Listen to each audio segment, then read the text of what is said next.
Johnny Sexton. People telling me he's too old. He's been too good the last couple of weeks. Unacceptable. Unacceptable. Hey, he needs to go away for the summer. You've got a paddling ball, a load of rugby balls.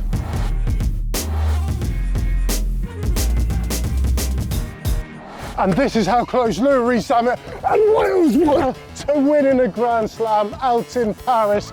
Sheer devastation for Alan Wynne-Jones and his fellow men, but elation for France. They were extraordinary at the weekend. Credit to them. It's a try for France! 32-30! Oh my God! What a mad finish. And of course, the Guinness Six Nations is going to be decided as France play host to Scotland this weekend out in Paris on Friday night.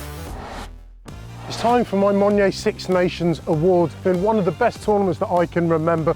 Some incredible candidates, starting with the young player of this Six Nations. It is Louis Rees-Zammit. Let's get used to his name. Anyway, comeback player, Johnny Sexton. He's got to be up there. People telling me he's too old. He's been too good the last couple of weeks. Unsung hero. What about Wynne-Jones, the loose head for Wales? He has put in a hell of a shift. Other players who are absolutely worth a mention, Tide Burn, Hamish Watson. Those guys have got to be going on a Lions tour. And the big one, the MVP. Well, there's lots of candidates for this one. Antoine Dupont, Jalabert, George North, Robbie Henshaw, I think have all been tremendous this year. Anyway, get in touch. It's not about me, it's about you boys and girls back home. Get in touch using World Rugby and using the hashtag #TheWrap. Keep the debate alive. Challenge Ugo last week. It kicked off, of course it did, on social media where I set the challenge of the drop goal challenge. 22, 30 metres out, 40 metres out, you had to do 3 in a row. Anyway, I failed miserably, but Riley, all the way from New Zealand, age 11, he had a little go, so check this out. Hey guys, Riley here. Earlier this week, Ugo put out the challenge for me to get 3 consecutive drop kicks. Let's see how I go.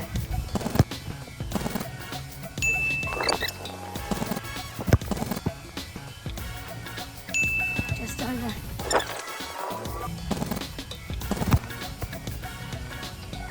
Didn't quite hit the legs. Couldn't quite get it this time. Give it a go.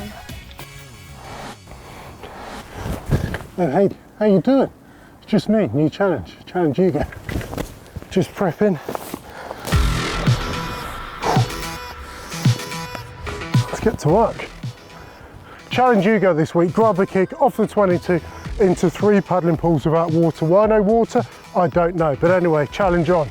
Challenge accepted. That's poor now. That's better. Too much pace, isn't it? Thank you.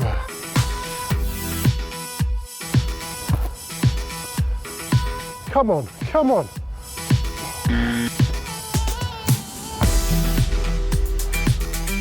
Kick him into the ground. That's poor now. Shot! Thank you.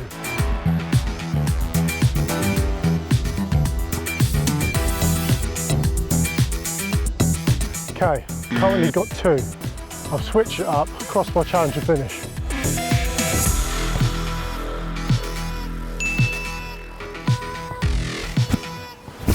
You're welcome. Well, that's 2 out of 7.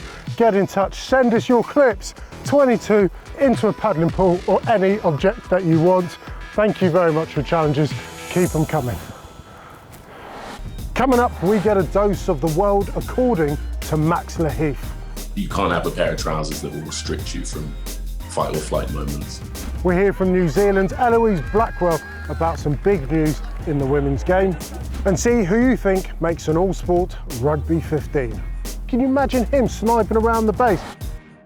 You know, rugby is a physical contact sport and sometimes accidents happen. Unfortunately, Jesse Krill got himself a pretty harsh looking scar. However, he's patched up, stitched up, and he's still smiling through it. Let's hear from the main man now. Hey guys, Jesse here. Just a quick shout out to World Rugby and the Wrap. Thanks for the concern. Luckily, nothing more than just a cut. Been getting used to getting called nicknames like Frankenstein and Chucky and from the boys over here in Japan. I hope everyone has a great week. All the best and hope to see you guys soon. Cheers. So Jesse Cool wasn't the only man that went viral in the rugby world this week. Of course, the unique personality and character that is Max Laheath. He got over 3 million views with his pre-match interview. A macabre sport of gladiatorial confrontation. Like, you love it, love it. I'm looking forward to getting right in amongst it and intimate in the best kind of way with the men from Wasps, Canny Foxes. Let's hear from the great man himself again, and this is the world according to Max.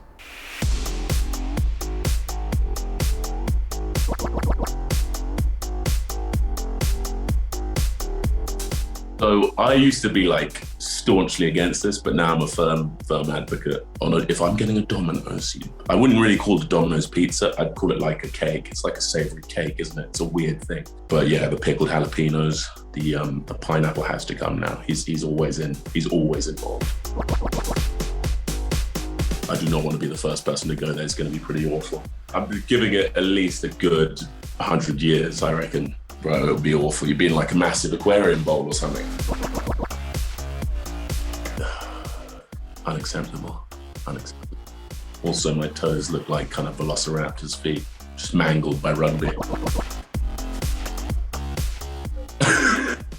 Like a baked old fruit. No.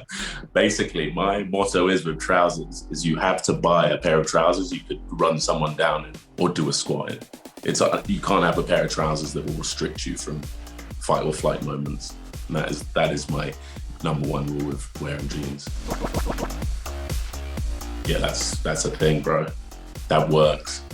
That is an absolutely a thing. As long as you sort of tell them semi what to do, yeah, that goes places. That'll get you some TRYs. Absolutely. Massive news in the women's game that came out earlier this week. A brand new format with 16 teams playing all year round. Anyway, you don't need to hear me talk about it. Earlier on, I caught up with Blackfern's Eloise Blackwell. Hello. Hey, is my light okay? Sorry, I'm in the car too. Eloise, great to see you. How are you getting on? And what a brilliant week it's been for women's rugby. It's exciting and it's awesome news for the likes of us. Like, we always like to measure ourselves and our skill set against the best, and it's potentially gonna to raise our game to a whole nother level. I think we're all really excited for that. Tell us, how can people around the world support women's rugby more so than what they're currently doing? I think the biggest thing is that we just we keep growing the profile of the teams. The amazing thing about women's rugby players is that rugby isn't their full-time job, so it just kind of speaks to the character and the types of people that we have in our environment. It's awesome for the people and the fans to get behind the teams, because there's some amazing stories across all the countries. I'm also going to just chip in and just say, if you want to help support women's rugby, go out and watch it. Watch the Women's Six Nations. If you're in the Southern Hemisphere, tune in, because there's going to be some great rugby. Eloise, you're probably tired now. It's great to catch up on positive terms as well with regards to the women's game. So you take care. Well, I look forward to coming over to New Zealand for that World Cup. It sounds good. Earlier this week, World Rugby asked you lot at home who you'd like to play rugby from other sports, and this is the 15 you've selected. I'm not going to read them all out, but the ones that really got me going. Number 4, Peter Crouch. I can see him being a bit of a unit and an operator in the liner. At blindside flanker, Dwayne "The Rock" Johnson. Can see that, absolutely. At number 9, Conor McGregor. Can you imagine him sniping around the base? At number 10, Kevin De Bruyne, one of the best footballers in the world. At 13, Odell Beckham Jr. We know him for his one-handed take. He's got pace, he's got athletic ability. On the right wing, Usain Bolt. Just makes sense, doesn't it? And Cristiano Ronaldo, the magic man, at 15, the GOAT. Is it him or is it Messi? Anyway, that's for another conversation. Let us know what you think about that and see what changes you would make.